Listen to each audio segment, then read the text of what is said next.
Guys আজকে আমি যাচ্ছিলাম ঈদের শপিং করতে কান্দি বাইক নিয়ে। আর যেতে যেতে যেটা হলো গাইস আমাদের সঙ্গে, তো যেতে যেতে কি হয়েছিল আমার সঙ্গে গাইস, ফুল ব্লগটা দেখো তো বুঝতে পারবা। তো আমি সকাল সকাল বাইকটা নিয়ে বেরিয়ে গেলাম, ঘাড়ে একটা ব্যাগ নিয়ে আর হেলমেটটা নিয়ে। আর সামনে তোমার বন্ধু দেখো ভাই কিছু বলছিল তোমার জন্য, তো আমার ভাগ্নেকে ডেকে নিয়ে আমি চলে গেলাম সোজা কান্দি। তারপর গাইস আমি বাইকটা নিয়ে একটু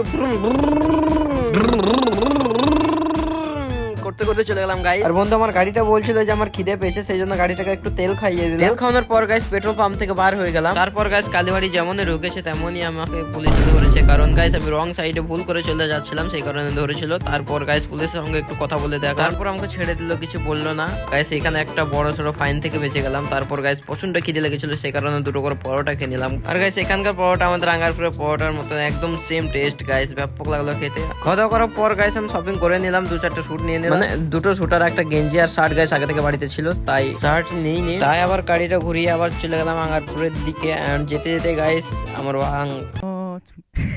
আমার ভাগ্নে বলছিল যে কলাই খাবো, সেই কারণে একটু দাঁড়িয়ে তাকে পাঠিয়ে দিলাম কলাই তুলতে মাঠে। সে গেল, আমি দাঁড়িয়েছিলাম গাইস। আমার ভুল হতেই থাকছে, আমার ভুল করে মুখ দিয়ে ভাগ্নেকে ভাঙ বেরিয়ে গেছে গাইস। আমার ভাগ্নেকে বললাম তাড়াতাড়ি করে তুল আর পালিয়ে আয়, না হলে এখানে কেউ চলে এলে এখন আবার ভরে দিই, মানে এক ঝোলা কলাই। তারপর গাইস কলাইটা তুলে আমরা আবার চলে গেলাম গাড়িতে করে বাড়ি।